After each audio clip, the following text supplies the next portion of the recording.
Hey guys, tonight we wander back thousands of years following the quiet footsteps of men who kept watch while everyone else was asleep.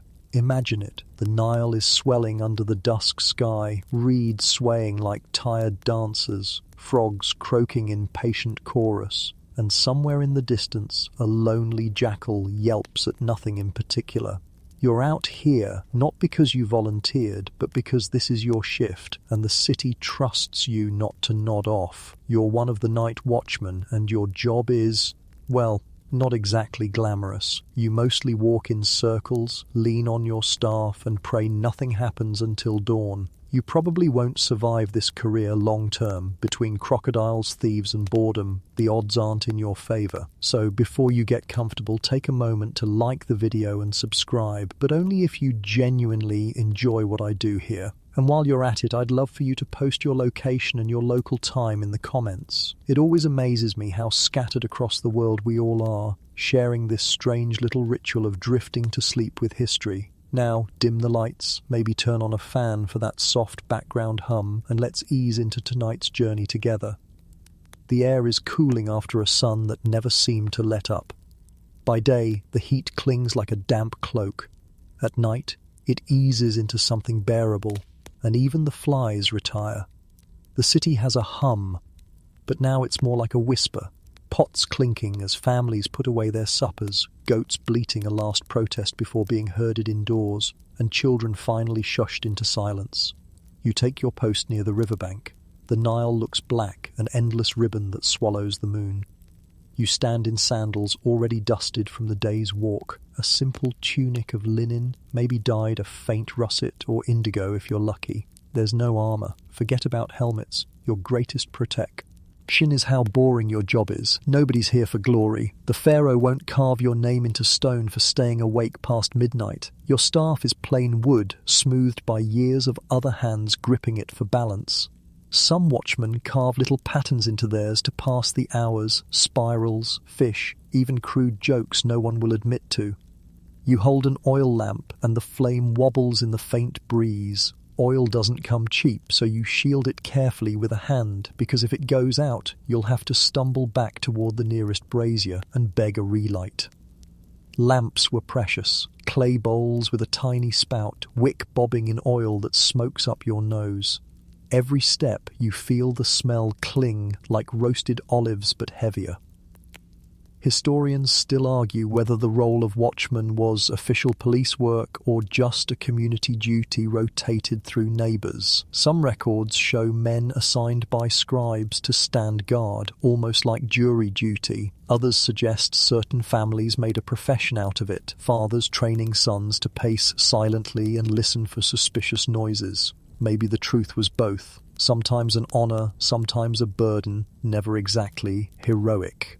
A mainstream fact that steadies the picture. Egypt had organized systems of guards as early as the Middle Kingdom, around 2000 BCE.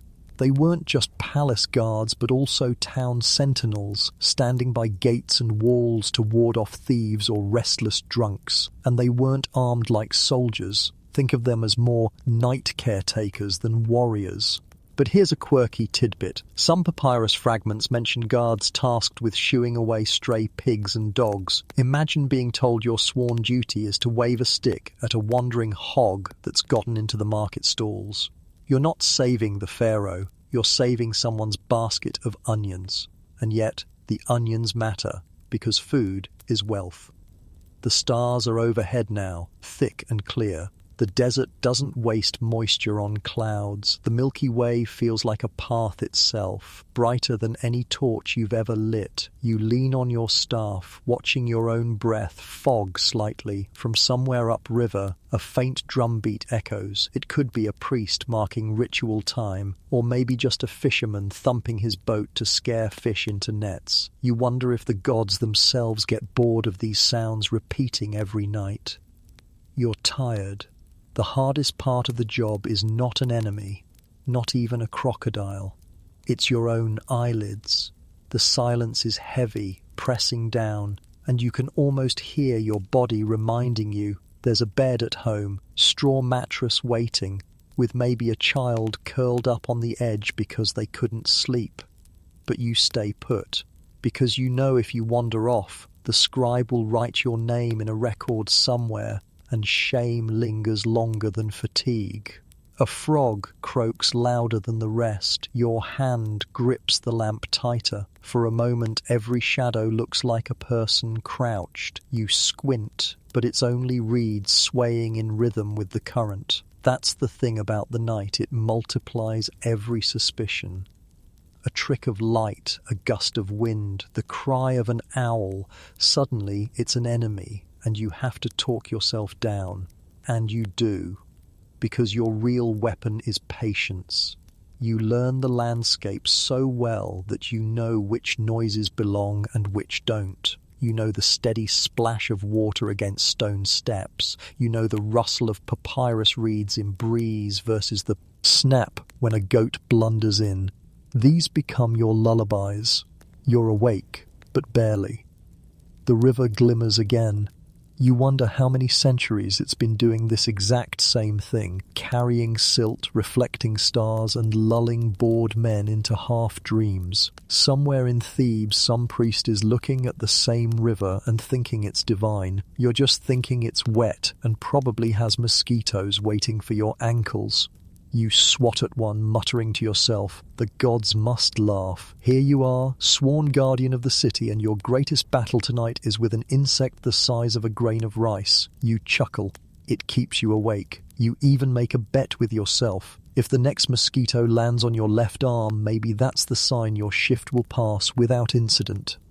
Superstitions are silly, but when it's 3 hours before dawn, you'll take any trick to push the minutes forward.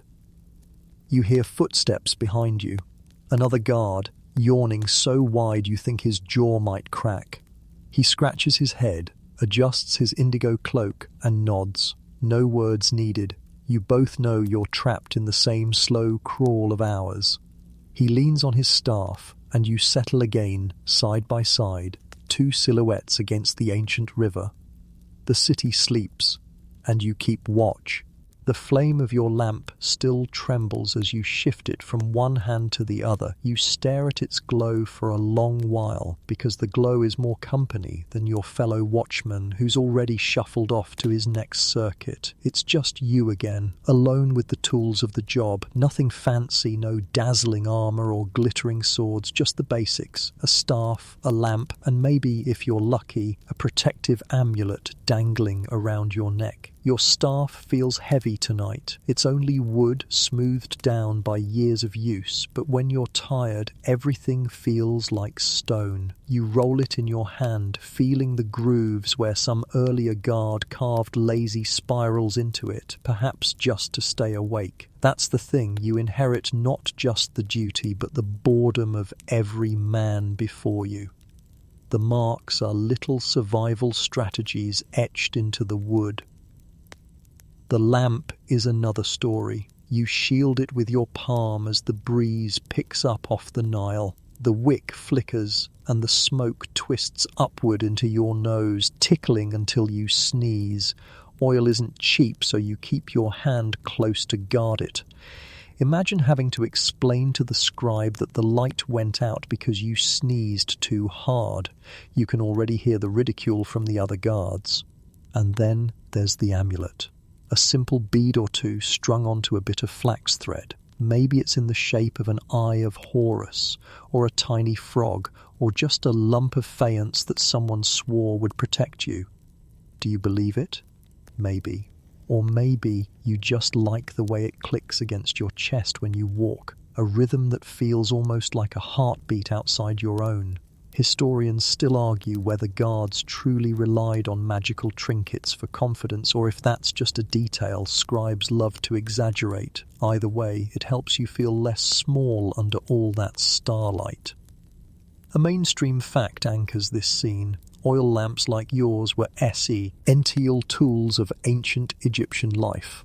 Archaeologists find them everywhere, in temples, houses, and tombs. The designs vary, but most are just shallow clay dishes with a spout.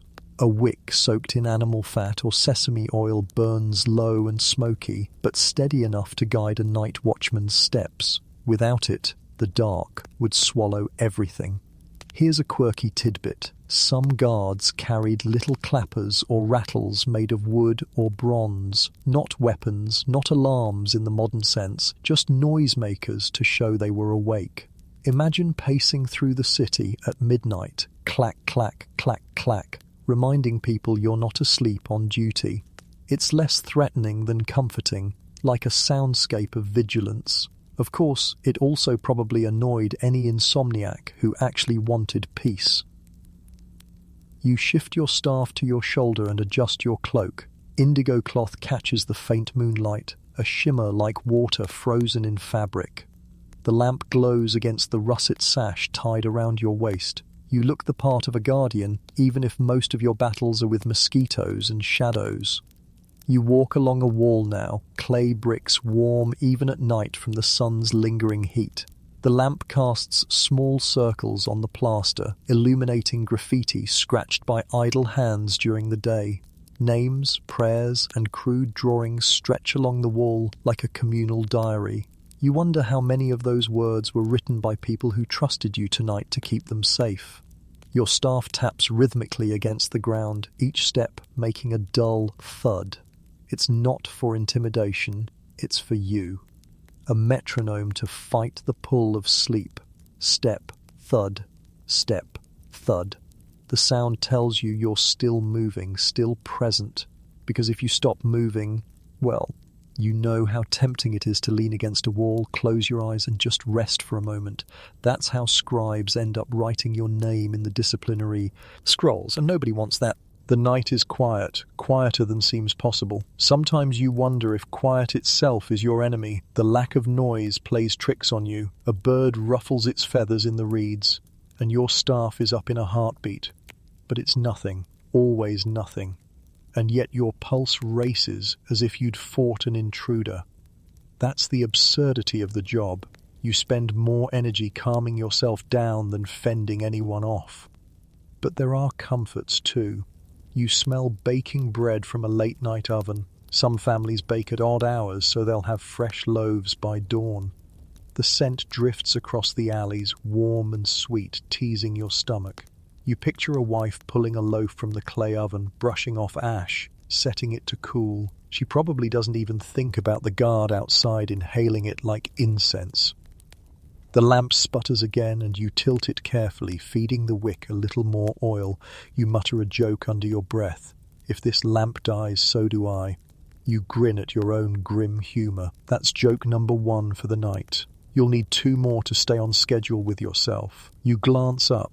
Stars are dazzling. You've walked this path so many times, yet the sky still feels fresh, like the gods repaint it nightly. You think about how priests can tell time by the stars, measuring hours without clocks. You can't do that. To you, the stars are more like lazy companions, beautiful but useless. You just wish they could tell you how many hours are left until sunrise.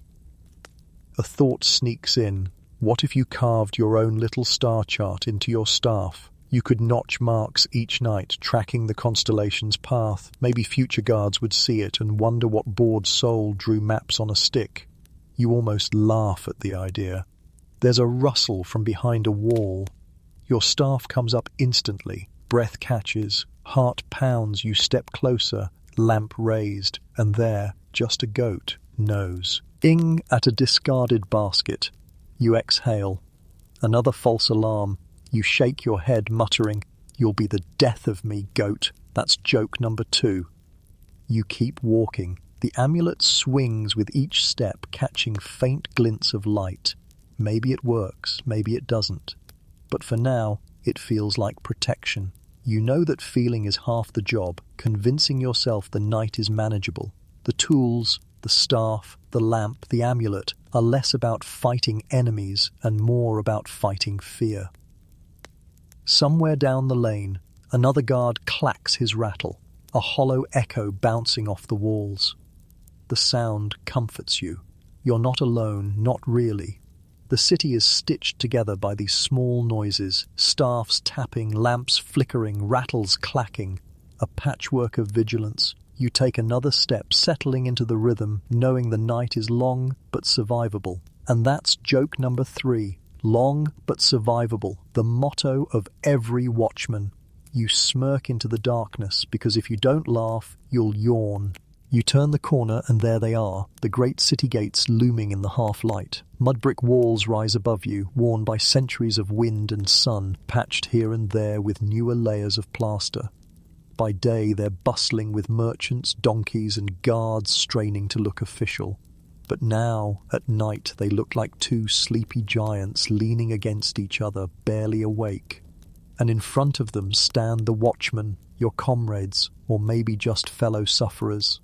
Two men lean against their staffs, sandals loose, cloaks gathered up to their shoulders against the chill that comes from the desert after sundown. One yawns so wide you swear he might swallow the moon. The other is half-heartedly shooing away a stray dog that refuses to take the hint. The dog trots in circles, tongue lolling, and eventually lies down right where the cart ruts meet the gate. You all silently agree the dog now counts as guarding the gate too. This is the rhythm of the posts. No alarms, no grand announcements, just bodies stationed at critical spots, mostly to give the impression of vigilance. Historians still argue whether these posts truly deterred crime or whether they were more ceremonial, visible proof to the citizens that someone was awake, even if that someone was dozing against a spear. The gate itself groans when you touch it. The massive wooden planks, banded with bronze studs, are warm from the day's heat, but cooling fast. You imagine what it would be like to force it open, to sneak through. The truth? It wouldn't take much. The hinges creak loudly. A determined thief might have more patience than fear. But that's not your problem. Your problem is staying awake enough to notice if anyone tries. A mainstream fact grounds us. In ancient Egyptian towns, gates weren't just for defense, they marked the boundary of civic life. Markets often clustered near them, and during festivals, processions would pass right through. By night, however, gates turned into thresholds of silence. They symbolized safety, the barrier between your family asleep inside and the unknown outside. And here's a quirky tidbit. Records suggest that gate watchmen sometimes doubled as messengers. If a traveller arrived late, they'd knock, and the guard might carry word into the city rather than risk opening the gates. Imagine the gossip. "Oh, you're here to see your cousin?" he'll hear in the morning. The guard becomes not just a sentinel, but a postal service with sandals. You lean your back against the wall, listening to your companions mumble through their boredom. One of them recounts a dream he had, a loaf of bread that turned into a fish halfway through chewing. You raise an eyebrow but nod solemnly, as though this dream were a sacred omen. Joke number 1 of this shift. Next time, dunk it in beer first. Might stay a loaf. Everyone chuckles softly, careful not to break the hush of the night. Above, the sky is studded with stars. The gates throw long shadows like dark rivers stretching into the sand. The dog snores. A donkey brays from somewhere deeper in the city, answered by another donkey in a kind of tired duet. These are your soundscape now, ordinary but strangely reassuring. You notice graffiti scratched into the gate, just like the walls earlier. Someone carved a crude little figure with oversized ears, maybe meant to be Bess, the dwarf god protector. Another scratched line reads, "Meru was here." You smirk. Even in antiquity, people couldn't resist leaving their mark, as if immortality lived in quick scratches rather than monuments. You tap your staff against the ground, a soft thud, thud. The others follow, 3 beats together, then silence again. It's like a game you didn't agree on but play anyway. The rhythm keeps your heads from nodding. Thud, thud, thud. Pause. Thud, thud, thud. A song without melody. Your lamp wavers, casting ripples of light on the gate. For a moment, the studs shimmer like tiny suns. You imagine them as stars caught in wood. The gate becomes a constellation you can walk up to and touch. Maybe that's what the gods see when they look down. Patterns on surfaces, glowing for a moment, fading the next. You scratch your arm absent-mindedly and mutter, "If one more mosquito finds me, I'm trading posts with the dog." That's joke number 2. The dog thumps its tail as though agreeing to the deal. One of your companions has pulled a small charm from his pouch.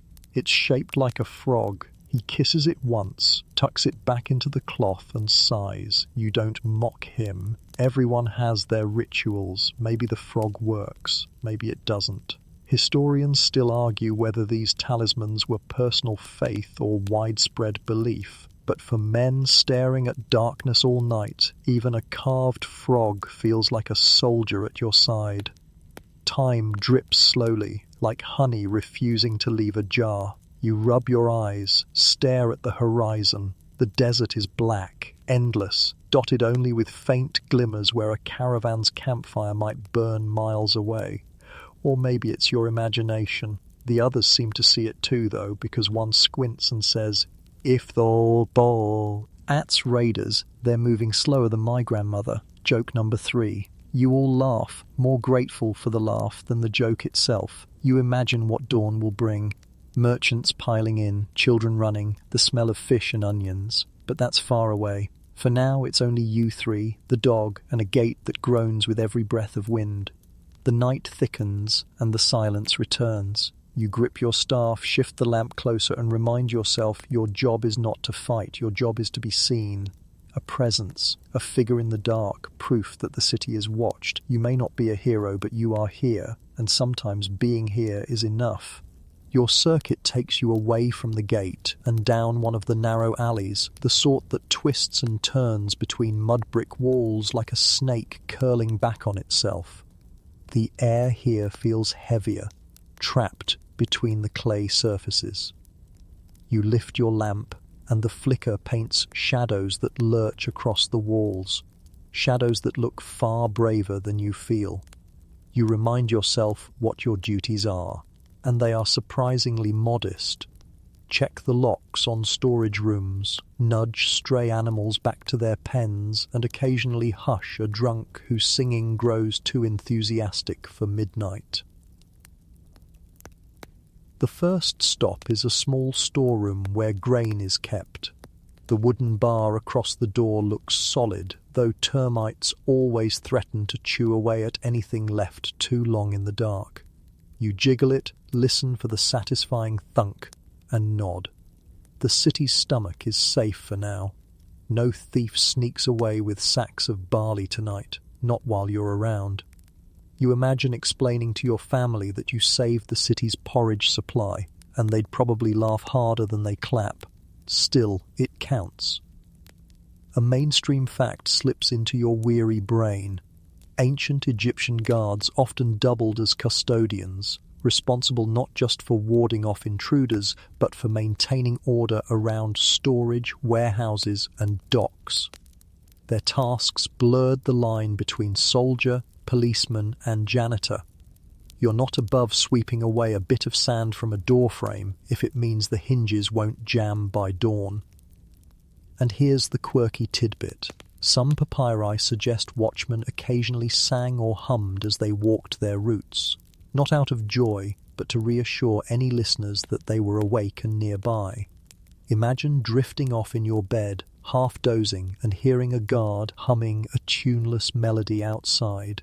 Comforting or annoying? Probably both. You test it yourself, humming a line from a song you barely remember. Your voice bounces beat. Between the walls, thin but steady, the cat perched on the wall above you flicks its tail in judgment. Historians still argue whether these patrols were primarily ceremonial, like living symbols of authority, or genuinely effective in crime prevention. The truth is lost somewhere between, just as your footsteps are lost between stone and sand. You tug your cloak tighter, remembering that debate as if you've overheard the scholars muttering about you from the future. Your next task comes unexpectedly. 2 mangy dogs are wrestling in the dust, snapping at each other over a scrap of something unidentifiable. Their snarling echoes down the alley, too loud, too sharp. You raise your staff and shout, not angrily, but firmly. They freeze, ears twitching, eyes catching the lamplight like coins. Then, as though embarrassed to be caught, they scatter. You sigh. Another crisis averted, Joke number 1 of this round. Fear the mighty guardian of grain and goat scraps. You grin at your own sarcasm. The smell of baking bread drifts again, this time from a nearby house. You can almost see the glow of the clay oven behind the shutter. The thought of warm crust and soft inside makes your stomach growl. Loud enough you glance around to see if anyone heard. You whisper, "If the gods are kind, someone drops a loaf out the window." That's joke number 2. No loaf appears. You stop at another doorway, this one sealed with rope rather than wood. It's a craftsman's workshop, you think. Tools locked away until dawn. You test the knot, tugging gently, then step back. The air here is thick with the smell of sawdust and faint resin. You imagine the carpenter dreaming of a table unfinished, while you stand outside ensuring no one steals his half-made stool. It feels a little absurd, but that's the job. A faint sneeze startles you. Not yours, you freeze. Lamp held high, staff at the ready, you inch toward the corner. Shadows stretch and curl, exaggerating every shape. You're certain some intruder waits there, breath catching. You lunge, and there's nothing, just a boy, no older than 12, crouched with wide eyes, clutching a half-empty jar. His feet are dusty, his robe too small. You sigh. Not a thief, just a child sneaking food. You wave him away, half stern, half indulgent. He bolts like a startled bird. You mutter joke number 3. Ah yes, the terror of the midnight barley bandit. You continue down the lane, shaking your head. You wonder how often this happens, children slipping through the cracks while guards look the other way. Do you tell anyone? Of course not. Nobody wants another name written into the disciplinary scrolls, least of all a hungry boy's. Your humming resumes. It helps against the silence. You change the melody this time, slower, almost like a lullaby you once heard. The cat, still following you along the rooftops, yawns as if approving. You think maybe that's what your job really is, not guarding against raiders, but singing the city to sleep. Another doorway, another lock. You test it, solid, another circuit nearly complete. You realize the routines themselves are half the comfort. They give the night shape. Without them, you'd be lost in endless hours, counting stars until madness set in. With them, you have tasks. They might be dull, but dullness is a kind of salvation. You pause to rub your eyes. The lamp sputters again, and you feed it another drop of oil. You whisper, "Don't betray me now." The flame steadies, golden against the clay walls. For a moment you imagine it's a tiny sun, and you're the god Ra carrying it across the underworld. It's a ridiculous thought, but it makes you smile. The dogs haven't returned, the boy is gone. The cat finally leaps off the roof, padding into the dark. You're alone again except for the hum of frogs and the whisper of wind, and maybe, just maybe, that's enough company. The temple rises ahead, pale stone catching the moonlight like bone against velvet sky.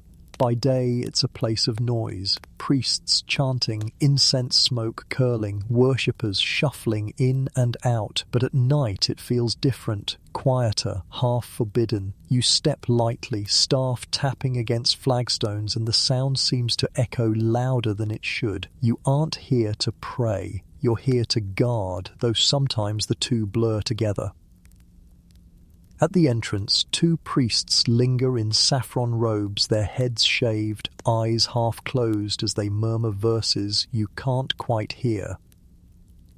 Their voices overlap, weaving into something like a lullaby. The air smells of incense, frankincense perhaps, or myrrh, sharp but sweet, clinging to your clothes and filling your nose until it drowns out even the Nile's damp scent. Your lamp's glow mixes with the torchlight they've planted in iron holders, flickering gold against carvings of gods who seem to watch you with eternal suspicion. Your duties here are simple but unnerving. Make sure no one wanders into sacred spaces after hours, and watch for signs that the temple's offerings are safe. Offerings mean food, cloth, trinkets, things worth stealing if someone's desperate. and desperate people don't fear gods as much as you'd expect. You glance at the sealed chamber doors, knowing what lies behind. Jars of beer, loaves of bread, perhaps even a piece of gold leaf. Temptation enough for anyone. A mainstream fact grounds your presence. Egyptian temples often doubled as treasuries and storage facilities, meaning guards were essential to protect not just spiritual goods, but economic wealth. They were centers of administration as much as worship, where grain and silver were counted alongside prayers. Guarding a temple was guarding both gods and taxes. Here's a quirky tidbit. Some surviving records describe guards being fined if temple cats went missing. Just imagine explaining that your sacred duty was to keep a tabby from slipping out the back door. You watch a cat right now, sleek, indigo-coated by torchlight, as it slinks between columns, tail flicking with royal disdain. You think, there goes my pay if she bolts. Joke number 1 tonight. Historians still argue whether the temple watch was an honor reserved for trusted men or a burden placed on whomever drew the short reed. Some say temple guards were chosen for their piety. Others insist it was just another job, like digging canals or baking bread. You're inclined to agree with the latter. Piety doesn't make the hours pass faster. You walk around the courtyard, lamps swinging at your side. Relief carvings line the walls, figures of gods smiting enemies, pharaohs offering gifts, priests raising hands in eternal devotion. The figures glow and fade as your lamp swings. For a moment you imagine them moving, stepping off the walls to patrol beside you. The thought comforts you, though you know it's only tired eyes playing tricks. The priests glance your way but don't interrupt. They're lost in their rituals, their words rising and falling like waves. You envy them slightly. At least they have purpose, rhythm. You have only silence, broken by the occasional cough or owl's call. Still, you remind yourself their prayers might reach the gods, but your lamp reaches thieves. Both are necessary. A sudden clang makes you jump. You turn sharply, staff raised, but it's only a bronze censer, knocked askew by the temple cat as she leaps onto a ledge. The priests don't even look up. You sigh in relief, muttering, "By the gods, may that cat burn in her own incense." That's joke number 2. You make a slow circuit of the temple's outer walls. Beyond them, the desert stretches vast and silent, broken only by the glow of a few fires from distant travelers. You wonder if they see the temple as a beacon, a shining fortress in the night. To you, it's just another route, another place to keep your feet moving when they beg to stop.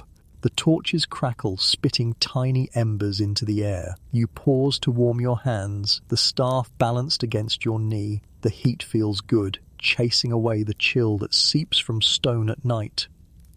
You imagine what it would be like to slip inside the sacred chamber, curl up against a sealed jar and nap in divine company. You chuckle softly at the thought, joke number 3, and decide the gods wouldn't appreciate you drooling on their offerings. The priests finish their chants, bowing to each other before retreating into shadows. Their absence leaves you lonelier. The courtyard feels bigger, emptier. You adjust your amulet, tapping it lightly for reassurance. The eye of Horus stares back at the carvings, 2 kinds of protection silently measuring each other. Your lamp sputters. You tilt it carefully, adding a drop of oil, whispering encouragement as though it were a tired friend. The flame steadies, golden once more. You nod, satisfied.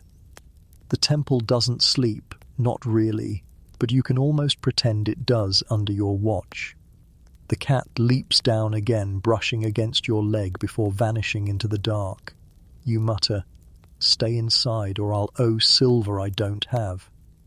The temple looms above, silent but expectant. You continue your walk, staff tapping against stone, humming softly to keep the silence from swallowing you whole. The gods may not notice you, the priests may not thank you, but for now the temple is safe, and that's enough. The temple fades behind you, and with it, the last flickers of torchlight. You step out into the wider dark, where the city walls give way to the open land. Here the silence is different, heavier, wider. The air is cooler, touched with the breath of the desert. Sand stretches out in pale waves that catch just enough moonlight to gleam faintly like an ocean turned to stone. You draw your cloak closer around your shoulders. Out here, the night feels too big for one man to hold. Your post tonight includes the edge of settlement where houses thin out into scattered huts and fields. It's the uneasy border between life and emptiness. You walk carefully, your staff sinking softly into sand, your lamp haloing just enough space around you to remind you that you exist. Beyond that glow, the world could end, and you wouldn't notice. It's outposts like this that breed stories. Men whisper about bandits slipping through the dunes, jackals howling too close, or spirits wandering where no shrine protects them. You've heard the stories since you were a boy, and now, as a watchman, you tell them yourself to stay awake. Fear is a kind of entertainment when the night is this long. A mainstream fact steadies you. Egyptian settlements often had patrols stationed at their edges, especially near the desert, where the danger wasn't invading armies but smaller threats, smugglers, raiders, or even wild animals that could raid livestock. These men weren't soldiers in gleaming armor, but practical guardians against the unexpected. And here's a quirky tidbit. Archaeologists have found ostraca, scraps of pottery, where guards doodled during their shifts. Little sketches of animals, boats, or even caricatures of fellow guards. Imagine a man posted at the desert edge alone for hours, scratching a crude crocodile face into pottery just to prove to himself he was there.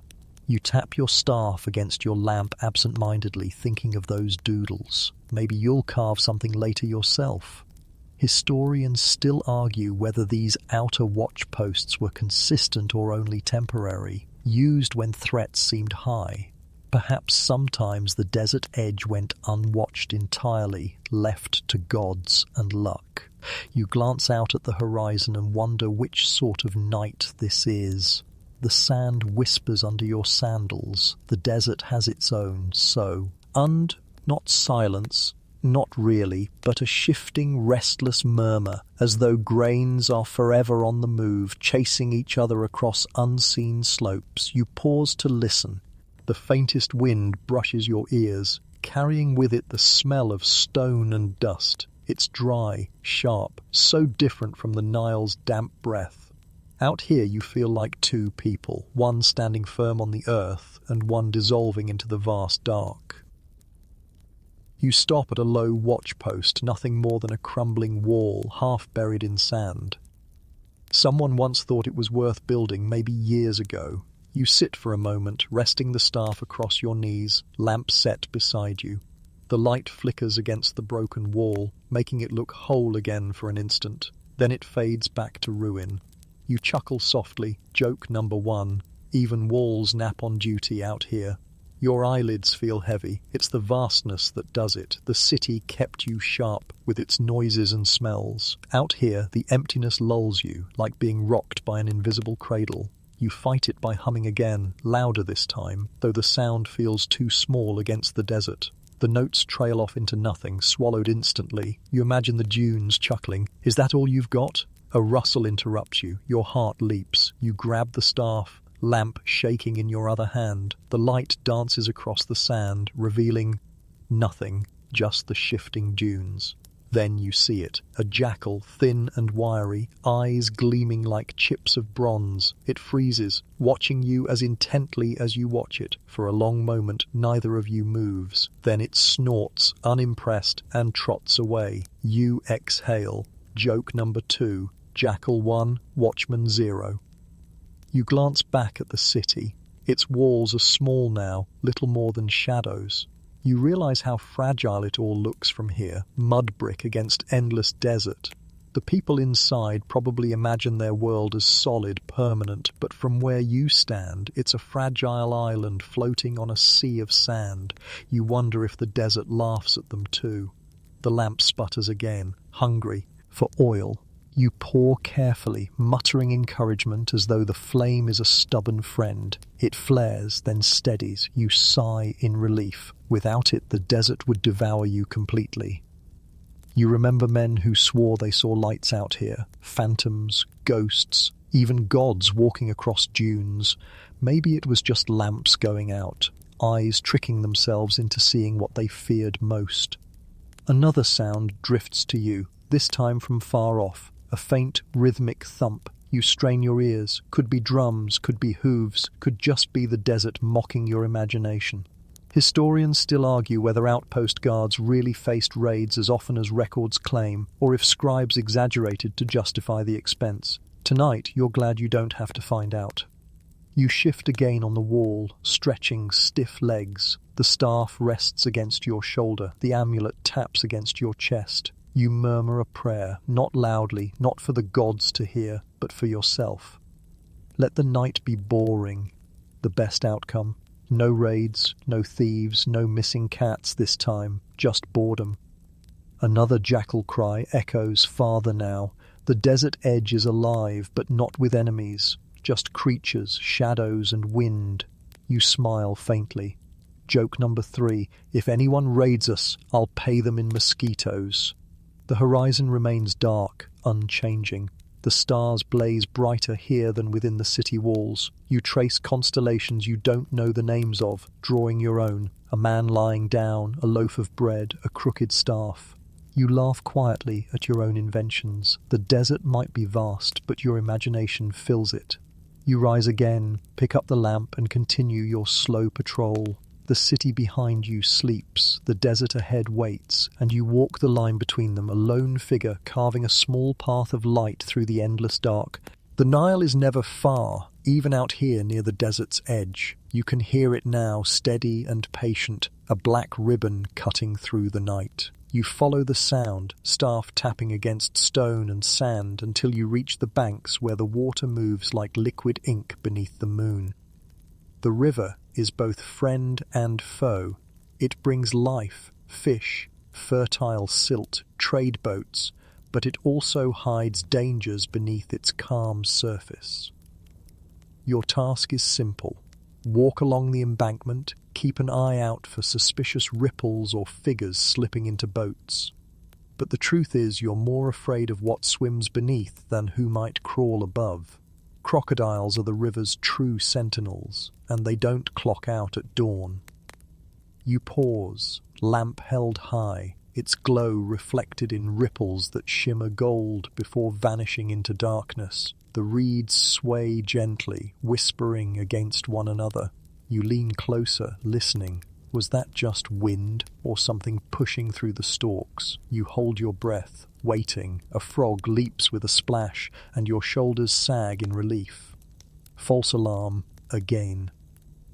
A mainstream fact comes to mind. Crocodiles were common along the Nile, and ancient Egyptians both feared and worshipped them. Sobek, the crocodile god, symbolized strength and protection, yet people also built traps to keep his children from eating their goats. Guards patrolling riverbanks had to be as alert for beasts as for burglars. Here's a quirky tidbit. Some records suggest watchmen used clappers or even tossed stones into the water just to scare away lurking crocodiles before they got too close. Imagine pacing the bank, hurling pebbles into the dark, muttering, "Stay on your side, Sobek." You grin at the thought and consider trying it yourself. Historians still argue whether river patrols were part of regular guard duty or assigned only during festivals and trade seasons when river traffic surged. Tonight, it's you alone with the current, so perhaps the answer is simply whoever drew the short straw. The reeds rustle again. This time it's real. A shape glides beneath the surface, broad and silent. Your lamp flickers, throwing shadows that make it seem larger. You grip your staff tightly, heart hammering. Then, slowly, the snout breaks the surface, eyes glowing faintly in the lamplight. A crocodile, no doubt. It stares at you, utterly still, as though deciding whether you are worth the effort. You whisper to yourself, "Please be a vegetarian tonight." That's joke number 1. The beast lingers, then slides back under, leaving only ripples. You exhale, realizing you'd stopped breathing entirely. You glance at your amulet and pat it like a loyal companion. Whether or not it holds real power, it feels like a shield just now. You continue along the bank, each step careful. The ground is damp, sucking at your sandals. The smell of river mud mingles with fish and rot, a perfume no priest would bottle. You wrinkle your nose and mutter, "At least no one can sneak past me, I'd smell them first." That's joke number 2. Further down you spot a small boat tied loosely to a post. You frown. It shouldn't be there. You lower the lamp to inspect it. A simple reed skiff, half filled with nets and a clay jar. Probably a fisherman's, abandoned after a long day. Still, it nags at you. Boats make good tools for thieves. You tighten the rope, muttering a warning to the absent owner. In your head, you rehearse what you'd tell the scribe if asked. "Yes, I checked the boat. No, it wasn't full of bandits." A splash breaks the calm again. You swing the lamp toward it. This time it's no crocodile, but a heron, rising from the reeds in a spray of water, wings pale silver in the moonlight. It flies low across the river, then disappears into the dark. You chuckle softly. Joke number 3. Even the These are working harder than me tonight. The river keeps moving, indifferent to your jokes, your lamp, your existence. You feel small beside it, but also oddly steady. Its current has been flowing long before your watch, and it will keep flowing long after. You're just a speck in its endless story, but tonight you're the speck responsible for keeping it quiet. You crouch for a moment, touching the water with your fingers. It's cooler than the air, refreshing against your tired skin. You imagine the fishermen who will be here at dawn, nets heavy with tilapia, cursing you under their breath if you scared the fish away. You smile at the thought. You'll be asleep by then, finally off duty, and their curses won't matter. A distant drumbeat reaches you, faint, irregular.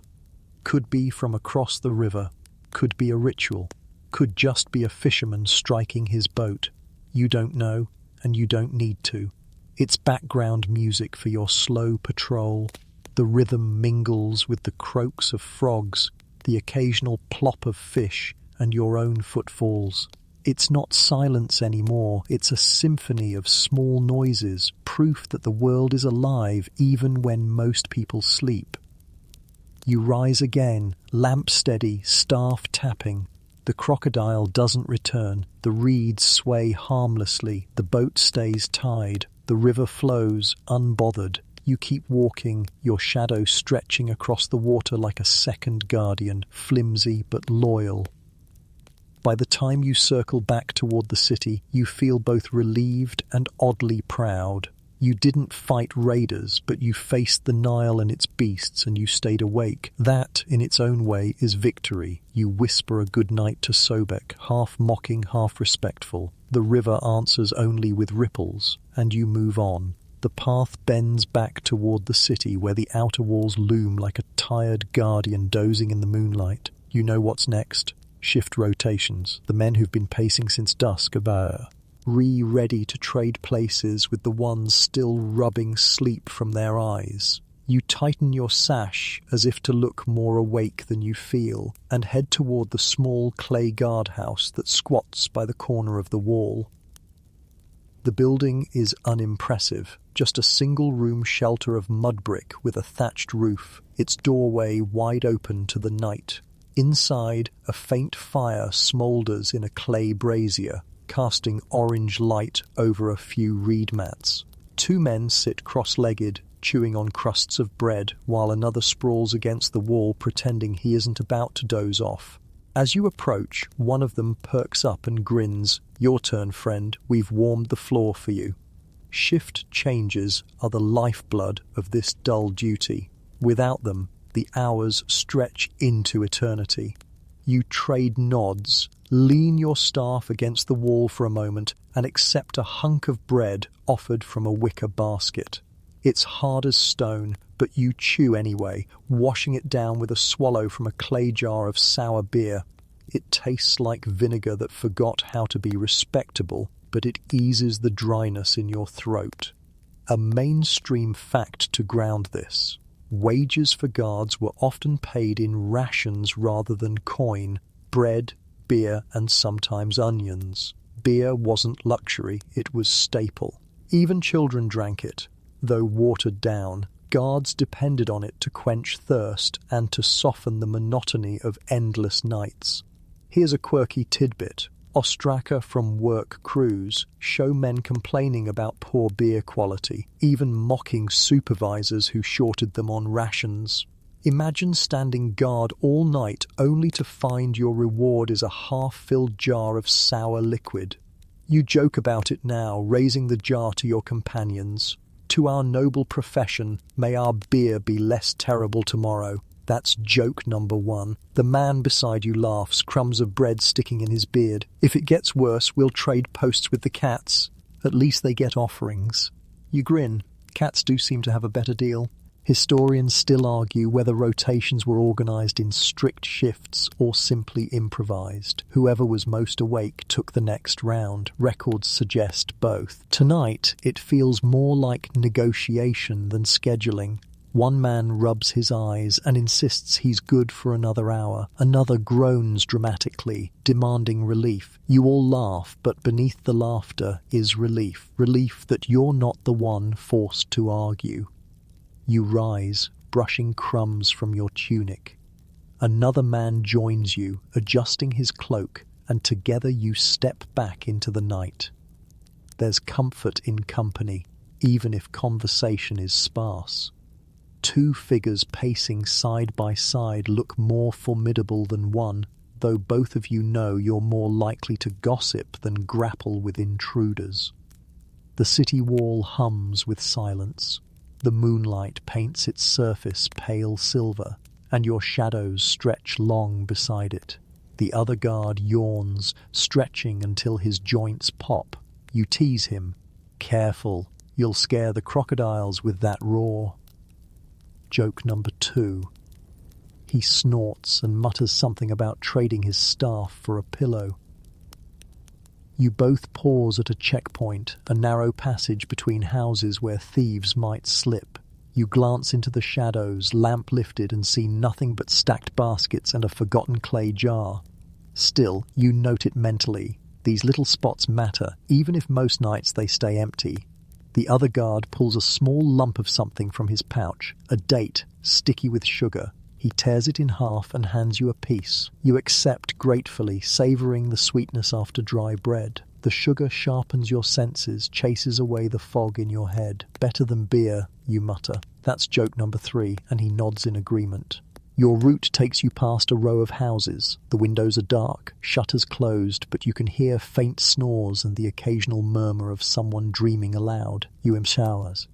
Jean, the family's inside. Children curled up beside their mothers, fathers stretched on mats, all trusting that men like you will keep the night at bay.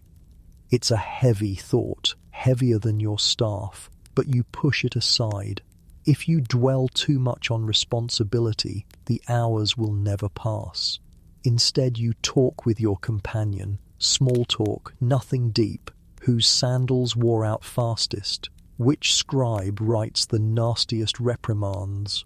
Whether the baker's daughter really smuggled extra loaves to her cousin, the kind of chatter that makes time move in manageable chunks.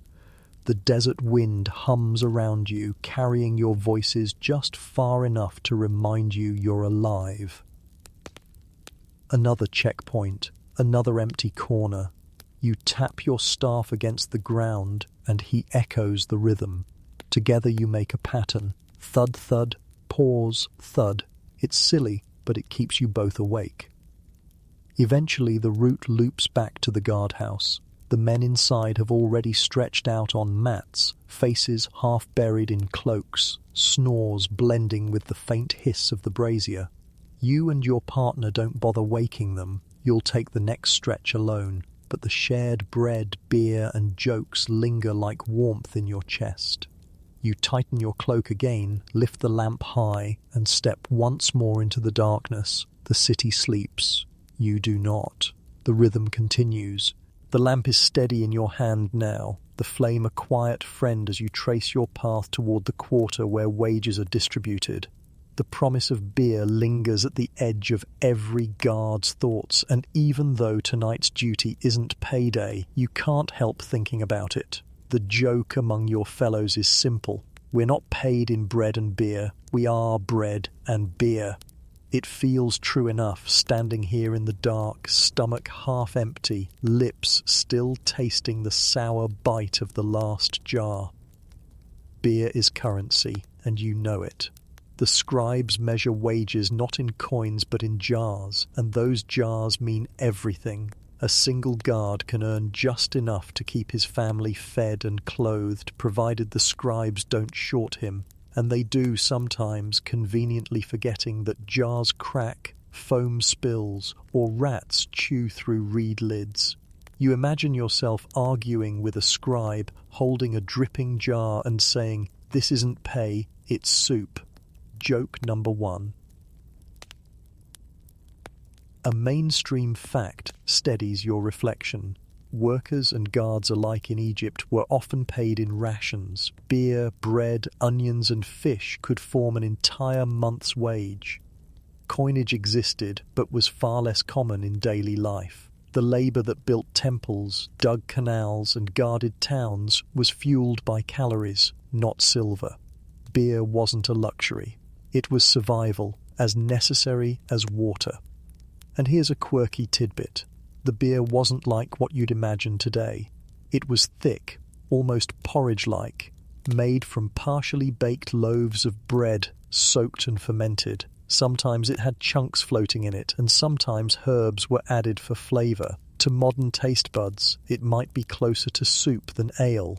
Yet for you and your comrades, it's comfort in a jar, and a guarantee your children will sleep with full bellies. Historians still argue whether guards earned enough to support their families respectably, or if the job was seen as scrape-it, hitting the bottom of the wage barrel. Some texts suggest guards were considered necessary but low work, important for safety, yet often overlooked in prestige. You smirk at the thought. Low prestige, high mosquito count. That's our legacy. Joke number 2. You walk past the administrative quarter where scribes work by day. The walls here are neat, plastered smoother than most, marked with painted hieroglyphs declaring ownership. At night, though, the grandeur fades, and all that remains are faint scratches on pale surfaces. You think about the men inside, scribes counting rations, recording who stood watch, who failed, who got punished. Their ink strokes matter more than your staff in the long run. A sleepy mistake from you might be forgotten, but a careless mark from a scribe could erase your pay. The air grows thicker here, rich with the smell of grain stores. Huge clay silos squat in rows, their mouths sealed with mud. Inside, the wealth of the city rests, grain collected as tax, redistributed as wages. You tap one with your staff, listening for its hollow echo. The sound is oddly soothing, like a drum saying, yes, food still waits. You imagine payday when guards line up, each handed jars of beer and sacks of grain. You picture the grumbling when someone's jar leaks, or the laughter when someone drops theirs and the mud drinks it up faster than any throat. You've seen men weep over spilled beer as though it were lost treasure. You don't judge them. In a way, it is. Your lamp flickers, painting golden light across the rounded silos. Shadows curve like sleeping giants. You grin and mutter, joke number 3. If the silos snore, I'm going home. You pause to rest your back against a wall, chewing on the memory of bread, the taste of sour beer still lingering. Your fingers trace the grooves of your staff as you think about how ordinary these wages are and yet hoped. You mush they anchor life. Guards may not earn glory, but they earn enough to keep their homes alive, and maybe that's all that matters. The night is quiet here, save for the faint rustle of mice daring to sneak near the silos. You swing your staff gently against the ground, not to strike, but to warn. The mice scatter, tiny shadows against larger ones. You feel oddly triumphant, guardian not of gates or temples this time, but of tomorrow's rations. The thought carries you back toward the patrol route. The lamp is lighter now, the oil dipping low, but you know how to ration it, just as you ration bread. You smile faintly, thinking, survival itself is the payment and boredom is the cost. And with that, you lift your staff once more, shoulders squaring against the night. Beer may be your wage, but vigilance is your offering. The grain stores fade behind you, and soon the city feels quieter, thinner somehow. The road is lined with houses now, their shutters drawn, their mud brick walls pale under moonlight. But you know this part of the watch isn't about bricks and locks. It's about the things you can't see. Night is never just night in Egypt. It's crowded with spirits, whispers, and unlucky signs that creep into men's thoughts like mist. You feel the tug of superstition the way a fisherman feels the pull of his net. You finger the amulet at your chest, rubbing its smooth surface until the grooves warm under your thumb.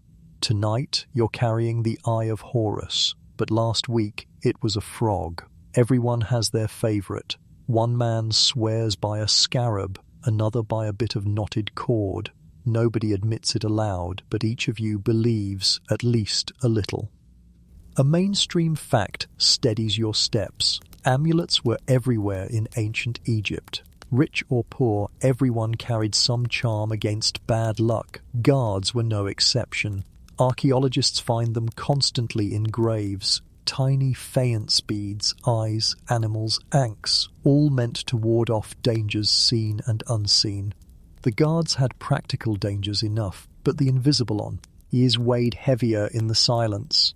And here's a quirky tidbit. One ostracon records a guard writing that a sneeze from the left at midnight was the surest omen of trouble. Imagine standing in the dark, half asleep, when someone sneezes in the wrong direction. You'd swear the night was doomed. You grin at the memory of your comrade last week, who faked such a sneeze just to see you flinch. Joke number 1. If the gods punish us for sneezes, half of Egypt is doomed. Historians still argue whether guards truly believed in these nightly fears or simply performed them out of habit. Did they trust the amulet to protect them, or did they wear it just because everyone else did? The truth is probably in the middle, the way most things are. Belief mixed with routine, fear mixed with boredom. The street narrows. You pass by an offering shrine tucked into the wall, little more than a recess where someone's placed a loaf and a clay cup. The bread is hard, crumbling at the edges, but still there. You pause to bow your head slightly. You don't touch it. It isn't yours, but you feel comfort in knowing someone else, too, is bargaining with the unseen tonight. From the corner of your eye, movement flickers. You swing the lamp. Nothing. Then, out of the shadows, a stray dog slinks by, ribs sharp under its hide. It doesn't look at you. It noses the ground, searching for scraps. You sigh. You've seen worse omens than hungry dogs. Still, you mutter, if you're Sobek in disguise, I expect better manners. Joke number 2. Your lamp sputters as you turn the corner. The flame steadies again, but the shadows seem bolder, thicker. You hum softly to yourself the way you've learned to do when fear presses too close. The tune is nonsense, but it keeps your breathing even. It also drowns out the faint sound you thought you heard, a whisper perhaps, or just reeds rubbing against each other. One of your fellows told you once that jackals carry the voices of the dead. Their cries, he swore, were the howls of spirits wandering between worlds. You never admitted it, but you believe him just a little. When you hear jackals, you quicken your steps without realizing it. Tonight, the silence is deeper. No jackals yet, but that almost feels worse.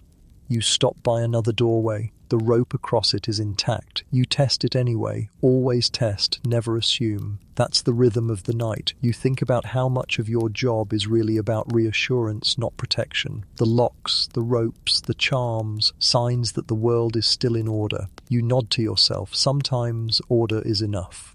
The lamplight catches on a shard of pottery half buried in the dust. You crouch to pick it up. A doodle scratches across its surface, a crude stick figure with a massive head, maybe a guard before you, or maybe a bored child. You chuckle. Joke number 3. Even our graffiti is sleepy. You set the shard back down, a little gift to the night.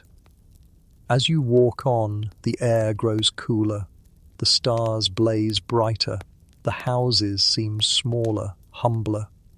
You imagine the families inside whispering prayers before sleep, tying charms to their doorways, believing those charms will keep harm away until dawn. You think maybe they do. Maybe your amulet and their amulets work together, weaving a net across the city. Not iron, not spears, but faith. The thought comforts you. You grip your staff tighter, not as a weapon, but as a thread in that net. Your lamp is another thread, your humming another. Maybe that's all this job is, holding together a web of little rituals until morning comes. The night is long, but the net holds, and you keep walking, listening for sneezes, whispers, and jackals, always half believing, always half laughing. That balance is what carries you through. You move deeper into the wall. Residential quarter now, where the city exhales its sleep in soft, steady rhythms. The houses are close together, mud brick pressed against mud brick, with only narrow alleys between them. From inside, you hear faint sounds, a child mumbling in a dream, the cough of an elder, the shuffle of a goat settling on a mat. This part of the watch always feels gentler to you, less about gates and gods, more about the fragile heartbeat of families who depend on your weary footsteps. You pass a doorway left slightly ajar. Inside, a glow of firelight spills across the floor, and you glimpse a family around a low table finishing what must be a late meal. Bread crusts, maybe fish, maybe a few onions. The father laughs softly at something, his voice carrying into the alley before being hushed by the mother, who notices you outside. She nods in your direction. You nod back, neither of you speaking. She closes the door. That's enough. A mainstream fact steadies this scene. Egyptian families lived close to one another, often sharing courtyards and communal ovens. At night, guards weren't just protecting buildings, they were guardians of these tiny, intertwined worlds. The trust placed in a watchman wasn't abstract, it was personal. The people inside those houses counted on you to keep their bread, their goats, and their children safe until dawn. And here's a quirky tidbit. Archaeologists have found children's toys tucked into the corners of houses, tiny clay animals, little reed dolls. You picture one rolling from a mat to the doorway while you pass. For a second, you almost expect a child to dart out after it, wide-eyed and barefoot. You smile faintly, imagining having to hand it back, pretending to be stern. Stay inside. The night isn't for games. Joke number 1. Historians still argue how often watchmen interacted with households directly. Were they silent shadows passing unseen? Or did they share small exchanges like the nod you just traded? The records are thin, and most scribes ignored such ordinary moments, but you know they matter. A nod from a mother, a wave from a sleepy child. They're little anchors, reminders that your pacing isn't wasted. You reach another doorway. This one completely dark. You pause anyway, listening. From inside comes the faintest squeak, maybe a rat in the grain basket. You tap your staff once against the ground, firm enough to send a vibration through the floor. The squeaking stops. You grin to yourself. Joke number 2. Even the rats know who's in charge tonight. Further along, you see smoke curling faintly from a roof vent. A household oven must still be glowing.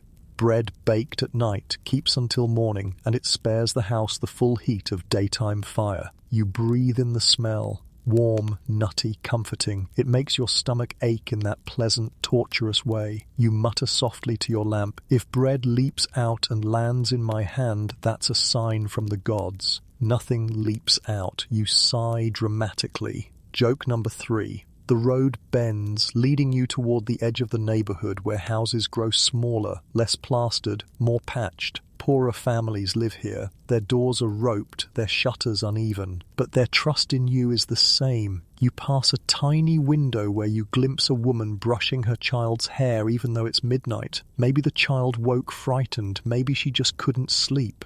The lamplight flickers through the crack, and for a second you feel like you're intruding on a prayer. You bow your head slightly and walk on. The air cools as the night deepens. Stars burn brighter above these humbler streets, less shadowed by tall walls. You pause to adjust your cloak, pulling it tighter. A breeze stirs dust at your feet, swirling it like a playful spirit before vanishing. You've grown used to these tricks of the night. You know which sounds to ignore and which to follow. But still you murmur to your amulet, "Keep me steady." The street grows quiet again, so quiet you hear your own sandals scuffing against the ground. Every step seems louder than it should, echoing in your ears. You imagine the families inside stirring in their dreams at the sound of your passing. Perhaps in some half-conscious way, they know you're there. Perhaps your footsteps are lullabies telling them the city is watched, you may sleep. You lean on your staff for a moment, rolling your shoulders. The lamp casts your shadow long across the wall, and you imagine for fun that it's another watchman trailing you, taller, tireless. You whisper, "Do your share, friend." The shadow obliges, moving as you move. For a moment, you almost believe you're not alone. A dog barks in the distance, sharp and sudden. You stiffen, listening. The bark echoes, then fades. Nothing follows. Probably a stray, startled by its own dreams. You let out the breath you'd been holding. The silence returns, heavy but not hostile. The families here are asleep now, all of them, curtains drawn, doors tied, ovens cooling. You are the only one awake, and you carry their trust like a burden across your shoulders. It doesn't feel heavy in a painful way, more like a weight that steadies you, the kind that keeps your feet moving even when your eyes blur. You continue, lamp steady, staff tapping, cloak brushing against your knees. The night stretches ahead, but the families sleep, and because they sleep, you walk. The houses thin out again and the silence stretches longer between each sound. You know this part of the route well, the stretch where boredom hits hardest. No gates to check, no priests to nod to, no silos to tap, just empty lanes, quiet air, and the constant tug of your eyelids trying to close. The hardest enemy isn't a thief or a jackal, it's the yawn that sneaks up from your chest like an ambush. You stop and lean your staff against your shoulder, rolling your jaw to fight the urge. Your lamp flame flickers, reflecting on the clay walls like restless fireflies. You know what comes next. The tricks, the little rituals every guard invents to stay awake. A mainstream fact anchors you. Ancient sources describe the boredom of guards as a known issue. Punishments for sleeping on duty were harsh, but still common enough that scribes recorded them frequently. Some men were flogged, others fined, and some even dismissed entirely. Yet boredom was inevitable because most nights nothing happened at all. And here's a quirky tidbit. In Deir el-Medina, where the workers of the Valley of the Kings lived, ostraka have been found with carved game boards. Little grids for Senet or Mehen scratched into stone. Guards would sit by doorways playing quiet games to keep their minds sharp. Picture it, 2 men hunched over a broken pot shard, muttering moves like, "Your lion eats my goose." You smirk at the thought. Joke number 1. Historians still argue whether guards were permitted to pass time this way officially, or if it was tolerated only as long as they didn't get caught. The records suggest some overseers turned a blind eye, while others made examples of men caught gambling when they should have been watching. You wonder which sort of overseer you'll face if you're ever caught carving tic-tac-toe into your staff. You try a simpler tactic tonight. You twirl your staff slow, eye in your hand, tapping it against the ground with every third step. The rhythm becomes a game. 3 steps, tap, 3 steps, tap. If you miss the pattern, you have to start again. It sounds childish, but it forces your brain to stay alert, and it works, for a while. But boredom is sly. It creeps back. You find yourself staring at the cracks in the wall as though they were hieroglyphs worth deciphering. One looks like a bird, another a loaf of bread. You laugh under your breath. Joke number 2. I've invented a new writing system. Crackerglyphs.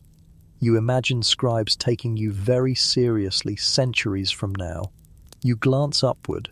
The stars are steady companions, but even they feel repetitive. You've seen the same constellations every night. Orion striding, Sirius blazing, the Milky Way smeared like spilled flour. You start making up new shapes. That cluster is a fishhook. That line is a loaf. That crooked bend is clearly a sleepy guard drooping on his staff. You chuckle. Joke number 3. The lamp sputters again and you lean close, whispering encouragement as if to a stubborn donkey. It flares back to life, obedient enough. The smoke curls into your nose, making you sneeze. You pause, remembering the superstition about left side sneezes meaning bad luck. You snort at yourself. If a sneeze brings doom, we're doomed every night. To fight the next wave of boredom, you talk aloud as though a friend were walking beside you. You narrate your steps. 1 grain silo, safe. 1 loaf-shaped crack, harmless. 1 goat sneeze, suspicious. The sound of your own voice keeps you present. You imagine the gods listening, amused. Perhaps they use your chatter as their entertainment. You pass a corner where a few stones lie scattered. You stoop, pick one up, and scratch at your staff. Slowly you carve a little spiral, adding to the patterns left by guards before you. It doesn't mean anything, not really, but it's proof you were here, awake, alive. Some future guard may run his hand over it and think, yes, someone else fought this same battle with boredom. That thought comforts you. The air cools more as night deepens. The silence grows heavier, pressing into your ears. You hum again, not a song this time, but a long, droning note that blends with the river's hiss. The sound grounds you, keeps the quiet from swallowing you whole. And then, just when the monotony feels unbearable, something shifts. A bat flutters past your lamp, wings slicing the air so close you flinch. The shadow it throws is monstrous, stretching across the wall like a spirit. Your heart jumps, then you laugh at yourself. Afraid of a mouse with wings, you shake your head. Still, the jolt has done its work. You're wide awake again. You continue your patrol, staff in hand, lamp glowing faintly, cloak tugged tight. Boredom will return, you know. But you've got tricks ready. Rhythms, jokes, carvings, and crackerglyphs. You'll outlast it. That's what a guard does, not just ward off thieves and crocodiles, but boredom itself. The city feels hushed, wrapped in a blanket of stillness. When you hear it, the faint sound of voices carried by the breeze. Not conversation exactly, more like murmurs stitched into melody. You follow the sound, lamp lifted, and soon you find them. A pair of watchmen huddled by a mud brick wall, staffs resting on their knees, humming half-forgotten songs to each other. Their tones weave together, soft and uneven like threads from 2 fraying cloaks. You pause nearby, not interrupting at first. Music has a strange place in the night. It doesn't belong, yet T belongs completely. Guards aren't supposed to be entertainers, yet everyone knows humming and chanting keeps the silence from smothering you. You smile faintly, leaning your staff against the wall, letting the notes wash over you. You decide to join in, not loudly, but enough that your voice threads between theirs. You hum a low drone beneath their melody, steady as the Nile's current. The sound surprises you. It feels less lonely. 3 voices now, braided together, thin yet strong. The notes echo faintly down the alley, carried to sleepers who may stir in their dreams and feel safer without knowing why. You decide to join in, not loudly, but enough that your voice threads between theirs. You hum a low drone beneath their melody, steady as the Nile's current. The sound surprises you. It feels less lonely. 3 voices now, braided together, thin yet strong. The notes echo faintly down the alley, carried to sleepers who may stir in their dreams and feel safer without knowing why. A mainstream fact grounds this moment. Ancient Egyptian work songs and chants were common tools for keeping rhythm in labor. While hauling stone or rowing boats, men sang to pace their muscles. Guards borrowed the same trick to pace their patience. The rhythm wasn't about lifting bricks this time. It was about lifting eyelids. And here's a quirky tidbit. Some ostraca preserve scraps of actual lyrics scribbled down by bored workers. One line reads, "The beer is sour, but my belly is glad." Another simply praises onions. Imagine Watchmen crooning odes to vegetables under the stars. You can almost hear it now, the guard beside you humming about bread loaves rising while another improvises about figs. You chuckle softly. Joke number 1.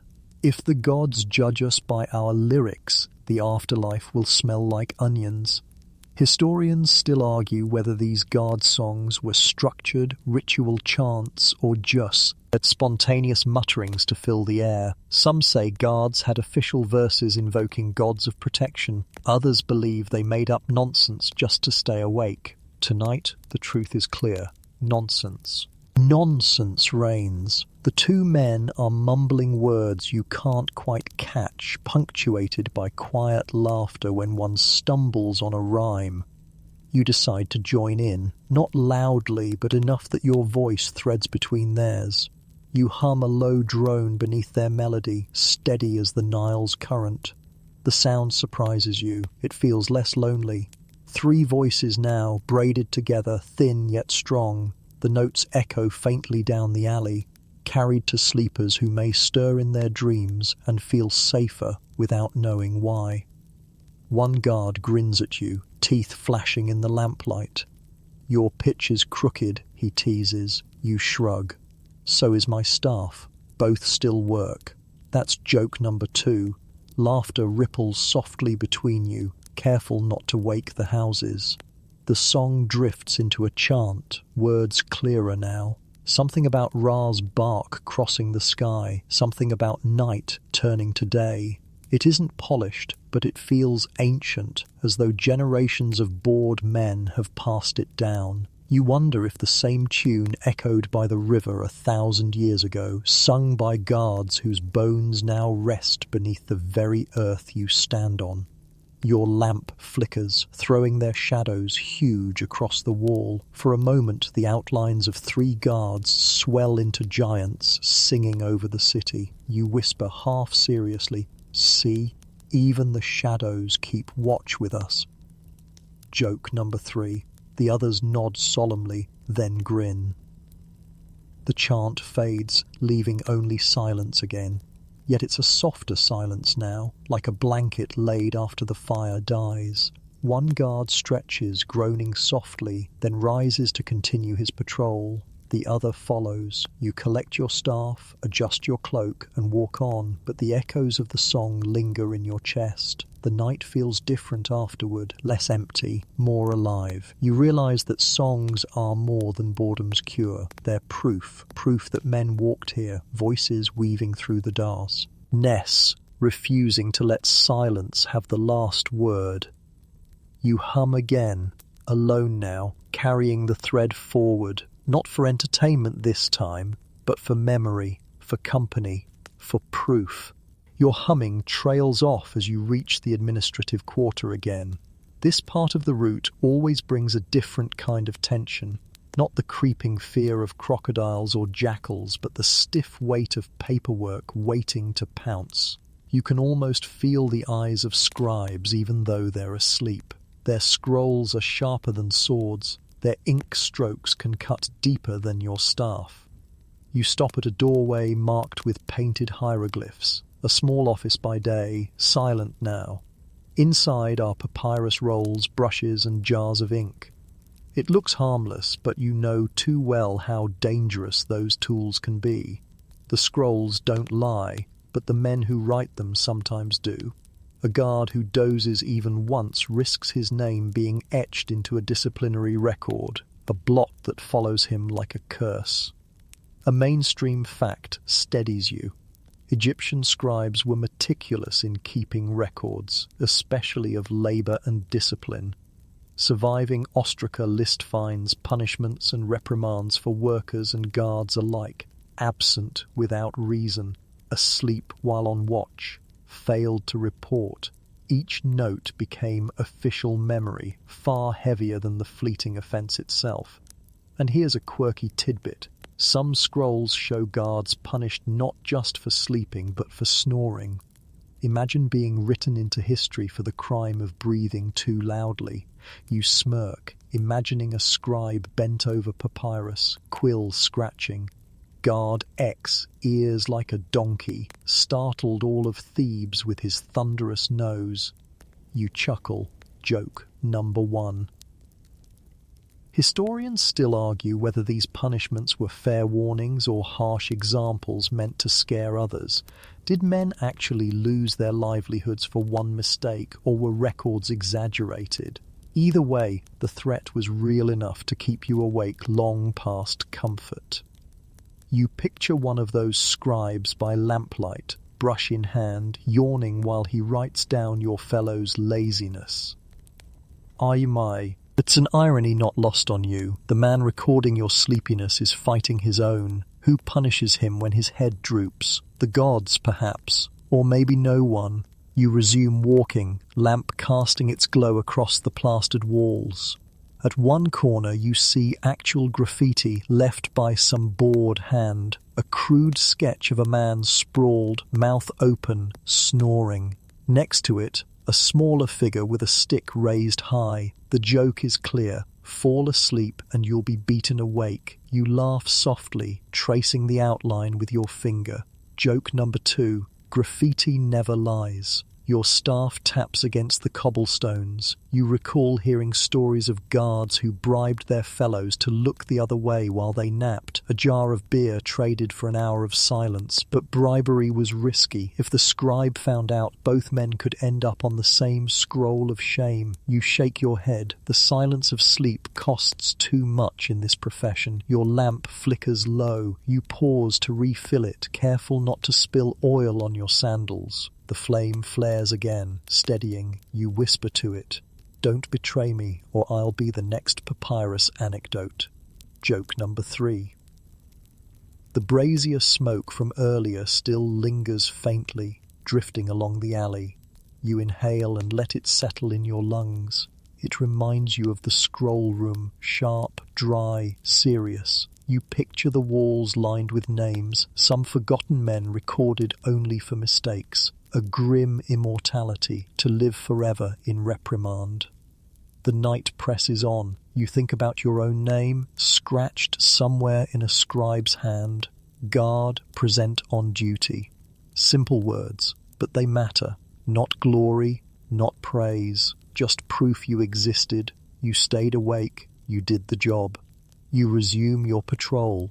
The memory of graffiti and scrolls lingering like a warning. Each step feels heavier but steadier too. You know what's at stake, and you know you'd rather face crocodiles, jackals, and boredom than the ink of a scribe's brush.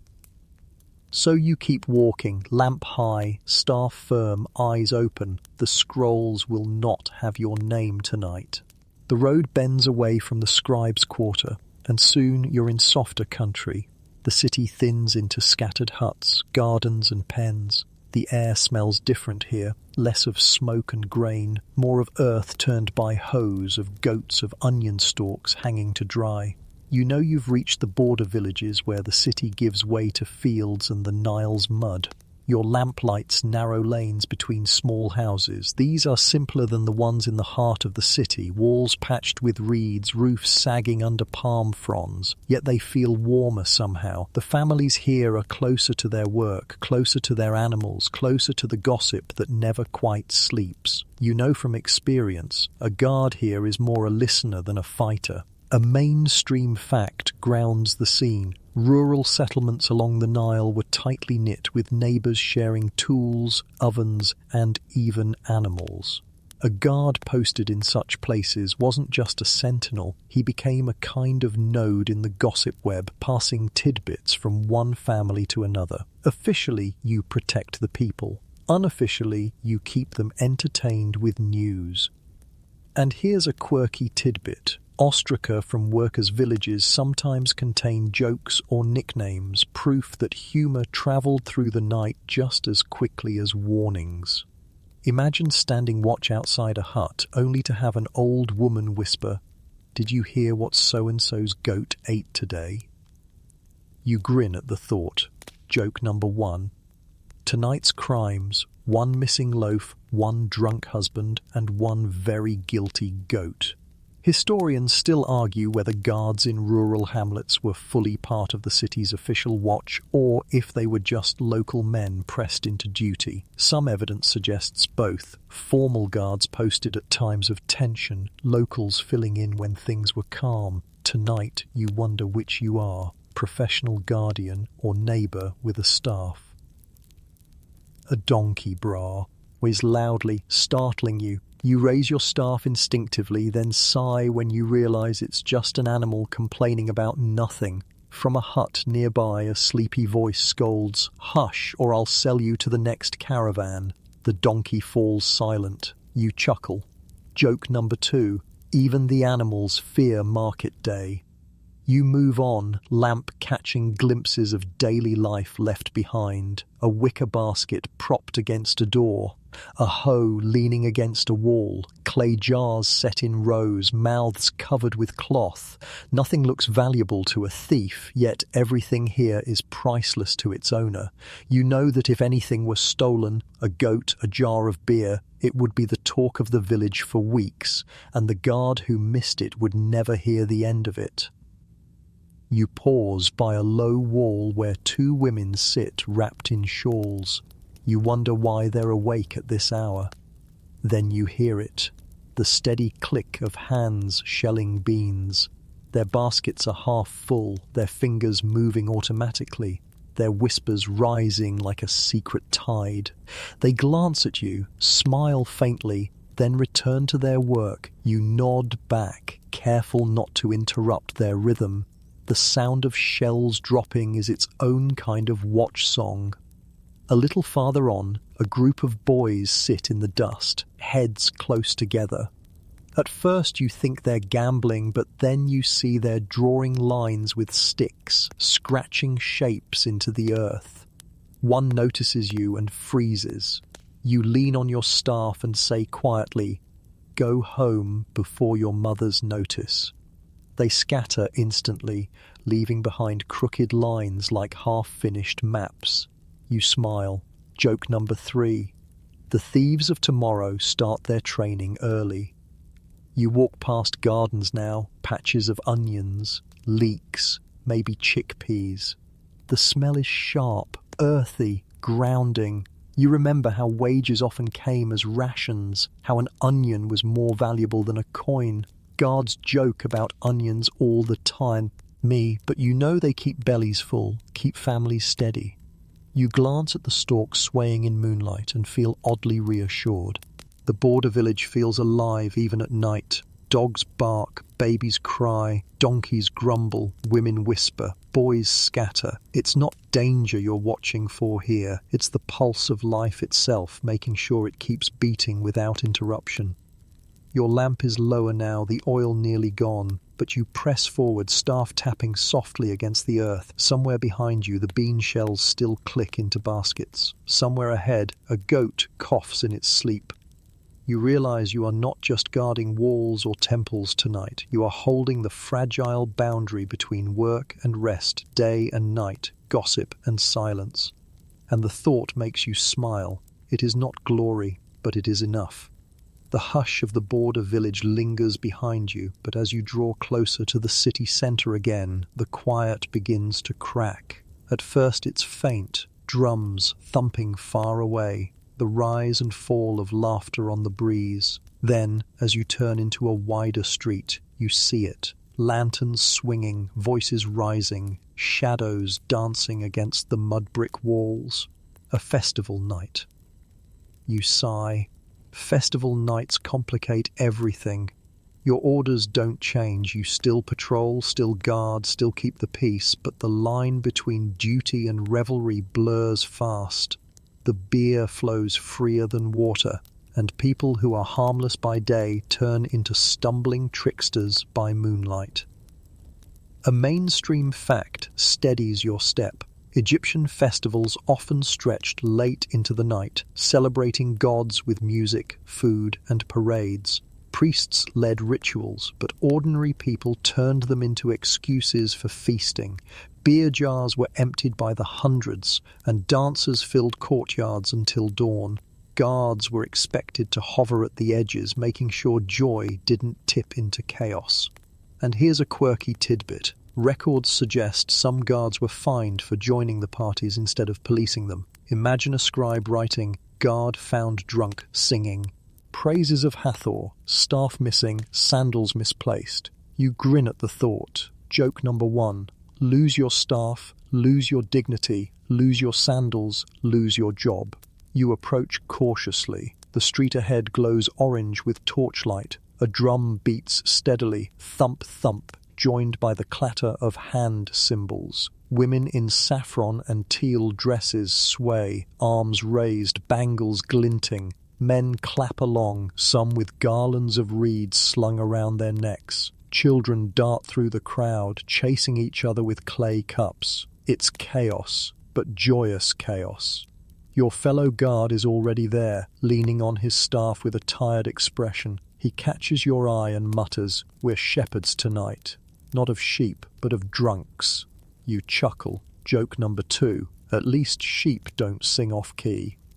You move through the crowd, lamp raised high so people see you coming. Most nod respectfully, others barely notice. A man stumbles into you, clay jar sloshing, beer spilling onto your cloak. He laughs and shouts, "The gods bless you with more beer, guard." You grit your teeth, pat the stain, and keep walking. This is the price of festival duty, sticky cloaks and louder nights. The air is thick with smells, roasted fish, baked bread, onions fried in oil, beer so sour it makes your nose wrinkle. For a moment your stomach growls and you envy the revelers. You imagine slipping into the crowd, snatching a handful of figs, pretending you're just another drunk. But the thought passes. Duty anchors you.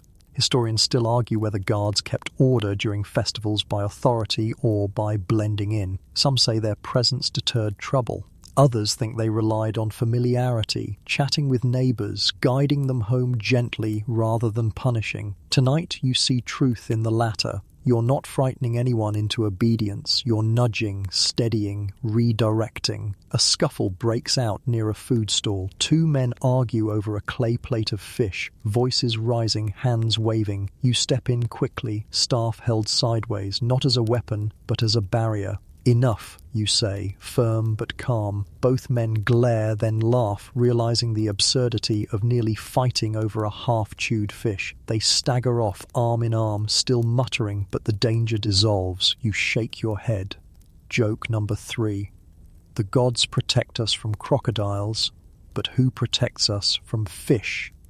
The drums grow louder, the dancers more frenetic. Lanterns sway overhead, painting wild shadows across the walls. You walk slowly through the scene, lamp lifted, staff steady, cloak tugged close to avoid more spilled beer. Children tug at your sleeve, begging for stories. You smile but shake your head, moving on. Another night, perhaps. Tonight you are not a storyteller, but a silent barrier between order and chaos. The hours drag, yet they fly. Festivals bend time that way. One moment you're guiding a staggering man back toward his house. The next you're leaning against a wall, watching a line of dancers snake past like a human river. The noise blurs into a steady hum. The torches burn lower. Eventually the drums fade, the laughter dims, and the crowd thins. One by one the revelers stumble home, leaving behind broken jars, trampled reeds, and smouldering torches. You and your fellow guard exchange weary looks. "Another night survived," he says. You nod, though your cloak reeks of beer, your sandals stick. Key with mud, and your ears ring from the drums. The festival is over, but the watch continues. You lift your lamp again, adjust your staff, and step into the quieter streets beyond. Behind you, the last laughter fades into the night. Ahead, the silence waits. The silence after the festival feels almost suspicious. Your ears still buzz with echoes of drums and cymbals, so the sudden absence of noise makes you uneasy, like standing in a room after a lamp has gone out. You walk slowly now, staff tapping, lamp swinging, reminding yourself that the night is never truly empty. Somewhere out there, something stirs, and stir it does. As you pass a row of shuttered houses, you hear a thud, then another, a muffled curse followed by the shuffle of feet. You stop, heart kicking in your chest. Not a reveler this time. The festival has ended. This sound is different, cautious, intentional. A mainstream fact steadies your racing thoughts. Crime did exist in ancient Egypt, despite the tidy image carved into temple walls. Records mention theft of grain, livestock, even tools. Drunken brawls were common too, especially after festivals. Guards weren't there for heroic battles. They were there to deal with such ordinary mischief. And here's a quirky tidbit. One papyrus records the theft of a goose as if it were a matter of state security. Entire investigations, witnesses questioned, scribes involved, all over a goose. You almost laugh at the thought. Joke number 1, if a goose disappears tonight, may the gods strike me with feathers. You move closer to the sound, lamp raised. The glow catches movement. 2 figures crouched near a doorway, fumbling with the rope binding it shut. They freeze when the light touches them, eyes wide, caught between fight and flight. One clutches a clay jug, the other a crude knife. You grip your staff tighter, not to strike, but to steady yourself. You've never wanted to be a hero. Your job isn't to duel thieves, it's to remind them they're seen. You lower your voice to something firm but not threatening. Enough. The night belongs to the gods, not to you. The one with the jug hesitates. The knife-bearer to something under his breath. You take a step forward, staff tapping loudly against the ground. The sound is heavier than your courage, but it works. The 2 exchange a glance, then bolt, feet slapping the dirt, shadows vanishing into the alleys. You exhale, realizing only now how fast your heart is pounding. You look down at the door they tried to open. The rope is frayed, but still intact. You tug it once, then twice, reassuring yourself. The family inside, still asleep, blissfully unaware, will wake at dawn to find nothing missing. Historians still argue whether guards pursued criminals or simply deterred them. Tonight, you've lived the answer. You didn't chase them. You didn't need to. The lamp and staff were enough. Presence itself was the weapon. You lean against the wall for a moment, letting your breath slow. Your lamp flickers, catching the faint outline of graffiti on the plaster. It's a sketch of a goose, of all things. You laugh aloud. Joke number 2. The gods do have a sense of humour. Your fellow guard arrives a moment later, drawn by the noise. You explain what happened. He shrugs. Better they run than fight. He's right. You both know that in a real brawl, staffs and cloaks don't hold much ground against knives. Survival lies in outlasting the night, not collecting scars. The 2 of you continue walking together, silence stretching between you. It's not awkward. Shared danger, even brief, makes words unnecessary. The city is quieter now, almost subdued, as though the walls themselves know something nearly went wrong. A dog barks suddenly, chasing a shadow down the lane. You both tense, then relax when it turns out to be nothing more than a fleeing cat. You shake your head. Joke number 3. At this rate, we'll arrest the whole animal kingdom before dawn. The road widens, the air cools, and your pulse steadies. You think about the family slee, eeping behind that rope-tied door. You think about the thieves running off into the night, empty-handed. You think about yourself, lamp still burning, staff still firm. No goose was stolen, no blood was spilled, no name will be inked into a disciplinary scroll tonight, and for a watchman, that is victory enough. The night is deep now, the sort of hour when even the frogs pause their croaking, as though the whole world holds its breath. You find yourself at the training ground near the wall, a stretch of open dirt with a few scattered posts and dummies carved from bundled reeds. By day, this is where novices learn the art of pacing and posture. By night, it feels deserted until you spot 2 figures moving slowly in the lamplight. A boy, no, a young man barely into his teens, walks awkwardly, staff clutched too tightly, steps uneven. Beside him, an older guard watches, arms folded, correcting his stance with soft grunts. You pause, curious.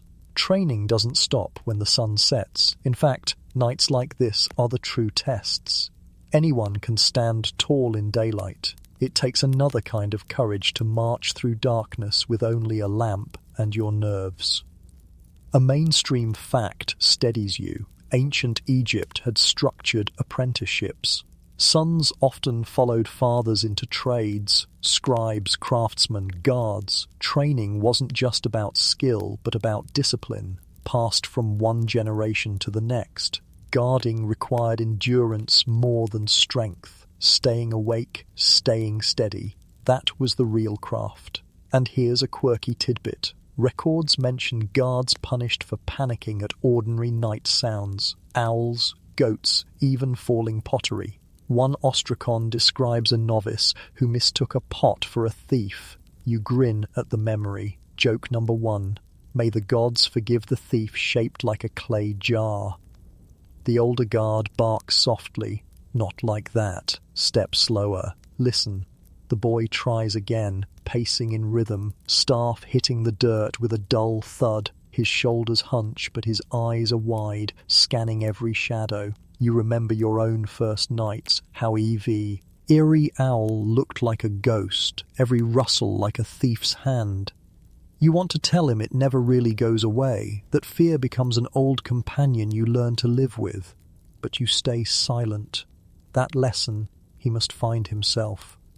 The boy suddenly freezes. His staff wobbles in his grip. You follow his gaze and see it. Perched on a nearby wall, wings folded, a great owl stares back, eyes glowing like twin embers in the lamplight. The boy gasps, half raising his staff. The older guard chuckles. Not an enemy, just a watcher. If you panic at every owl, you'll never finish a shift. Historians still argue whether owls were viewed as omens of ill or merely creatures of the night. Some texts link them with death, others with wisdom. For a guard, they're both. A shiver of dread and a reminder that you're not alone. You step closer, raising your lamp. The owl blinks once, twice, then takes flight, wings wide and silent, disappearing into the dark. The boy exhales loudly, embarrassed. The older guard shakes his head. Breathe quieter, or the whole city will know you were afraid. You grin softly. Joke number 2. At least the owl didn't sneeze on the left. The boy tries again, pacing forward, staff steadier now. The older guard demonstrates how to turn corners without letting the lamp cast your shadow ahead of you. Shadows betray you, he says. They walk faster than your feet. The boy nods, determined. You watch as he mimics the movement, awkward but learning. You remember how long it took you to walk like that, half hidden, half present, more shadow than man.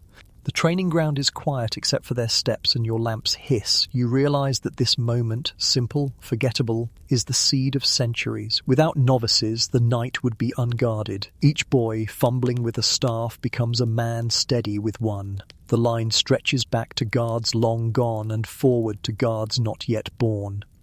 You clear your throat and step into the light. The older guard notices you and nods. "Another lesson for him," he mutters.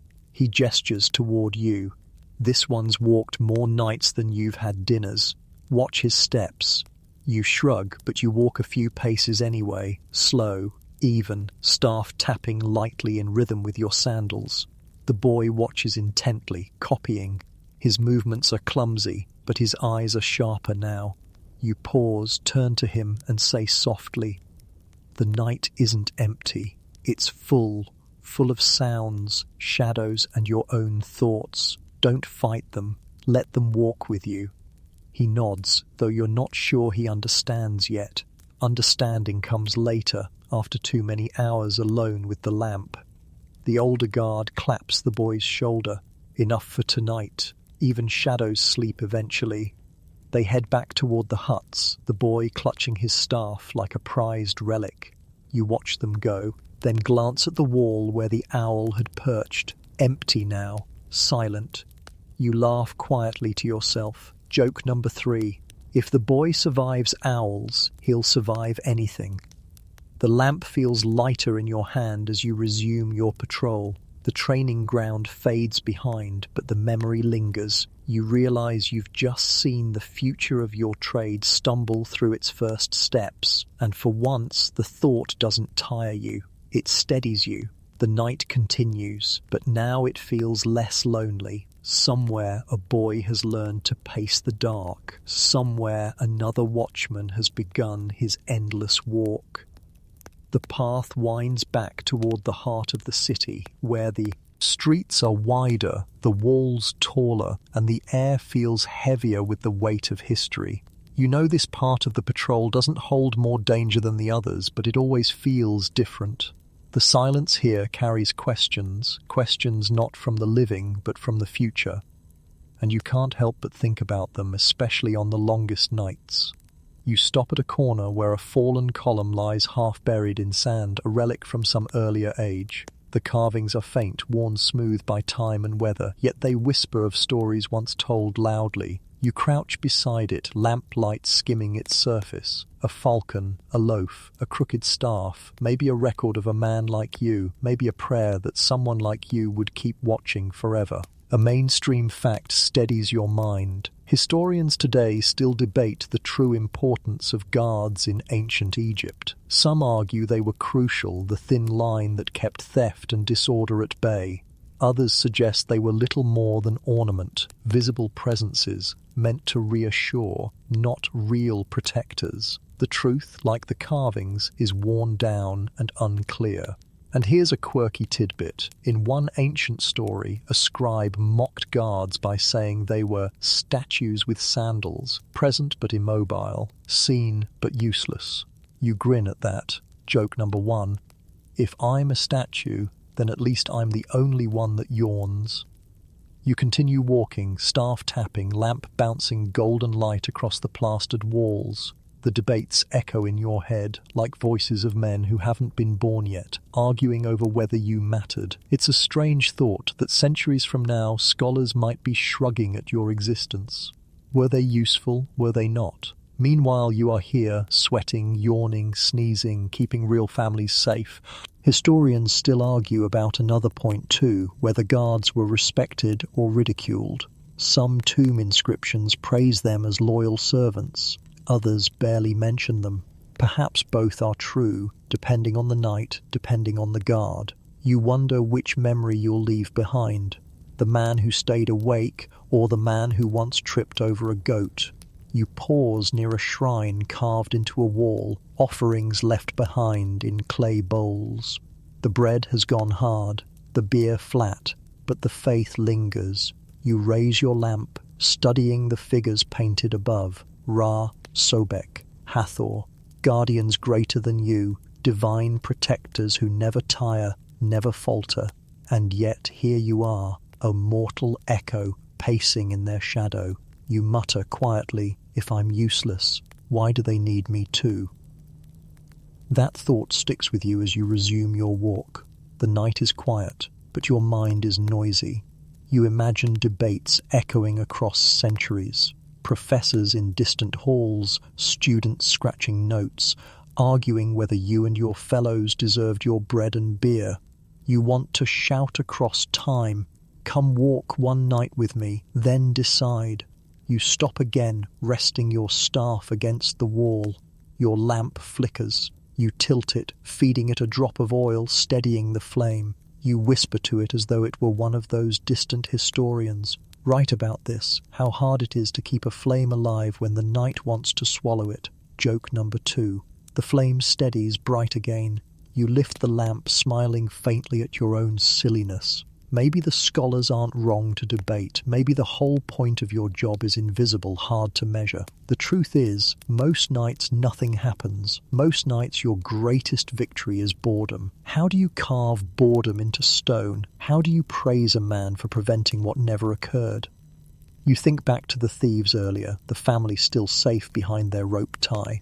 Bodor, no one will know what nearly happened. No scribe will write it down. No priest will thank you. Tomorrow morning the family will wake, stretch, and think, what a quiet night. That's the paradox. The better you do your job, the less anyone remembers you did it.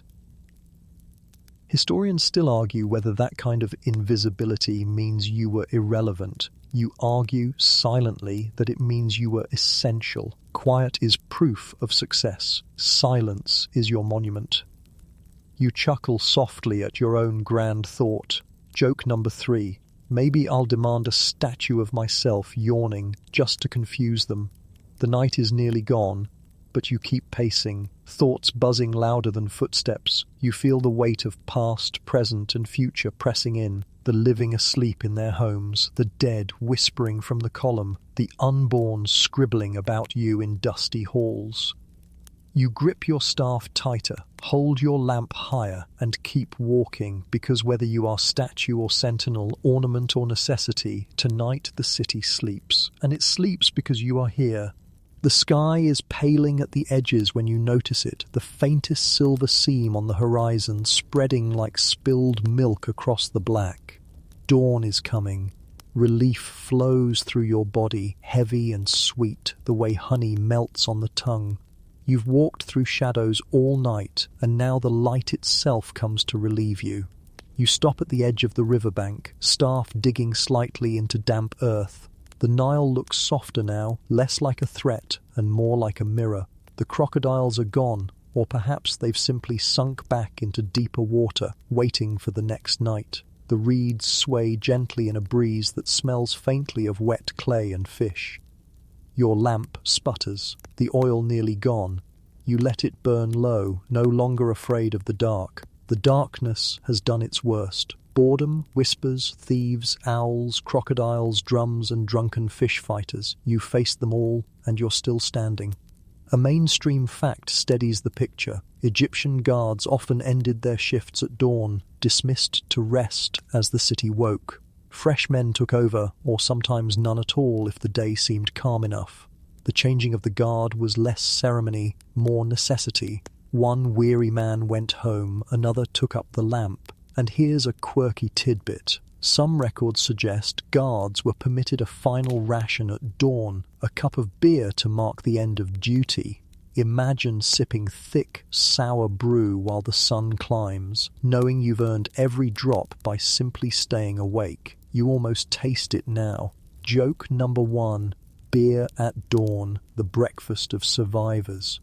Historians still argue whether guards were truly essential in times of peace, or whether they existed more for reassurance than action. Standing here, with the city behind you and dawn rising, you know the answer doesn't matter. Families slept, gates stood closed, temples stayed silent. That's enough. You hear footsteps. 2 men approach, fresh cloaks, staffs in hand. Their faces are less weary, though still drawn. They nod at you. One mutters, "You look like Sobek chewed you and spat you back out." You grin faintly. Joke number 2. If Sobek chewed me, at least he didn't find me tasty. The men laugh quietly, then take their places. Your watch is over. You begin the slow walk back through the city. The houses are waking. Women emerge with baskets, ready for ovens. Men stretch, scratching heads, yawning into the new day. Children chase each other barefoot, already laughing. The city breathes again, as though it had held its lungs through the night. And you are invisible among them. No one stops you to say thank you. No one even notices. But that's how it should be. They didn't wake to chaos. They woke to order. Your staff feels heavier now, no longer a weapon or companion, just wood pressing into your palm. Your cloak smells of smoke, beer and sweat. Your eyes burn with the grit of fatigue, but your steps are light, because the night is finished and you finished it. You reach your small house at the edge of the quarter. The door creaks softly. Inside, your family stirs. Your wife glances up sleepily, child still curled against her. You nod to her, too tired for words. She smiles faintly, then closes her eyes again. The mat waits for you, straw rough but welcoming. You set your staff against the wall, lower the lamp, and finally let your body sink. The city moves on without you. Merchants open stalls, fishermen haul nets, scribes dip their brushes. But for you, the world narrows to the sweet heaviness of sleep. You close your eyes. The long silence of the night is behind you. The long silence of dreams stretches ahead. And now, listener, the night itself exhales, the footsteps fade, the lamps gutter out, and all the weight of watchfulness dissolves like smoke in the morning air. You have walked the length of this night through gates and temples, along the riverbank, past whispering families, through boredom and laughter, and into the hush of dawn. Each step has grown slower, softer, until now, at the very edge of sleep, there are no more steps left to take. Picture the Nile at sunrise, not black and secretive, but silver and calm, the reeds bending gently in a breeze that carries no warnings. The crocodiles are hidden away, the jackals asleep in their dens, the thieves, the revelers, the restless children, all gone quiet. What remains is stillness, stretched wide as the horizon. Let your breath match that stillness. Long inhale, easy exhale, like the river itself, steady and patient. The guards of the night have set down their staffs, and now you may set down the weight of the day. Whatever kept you pacing inside your own thoughts has no power here. Not tonight. In this moment, there is no scribe to record your mistakes, no noise to demand your attention, no darkness to test your nerves. There is only a mat waiting beneath you, a safe wall at your back, and a sky slowly filling with light. So close your eyes, let the silence wrap around you, and trust the world to hold itself while you rest. The watch is over, the city sleeps, and so should you. Sweet dreams.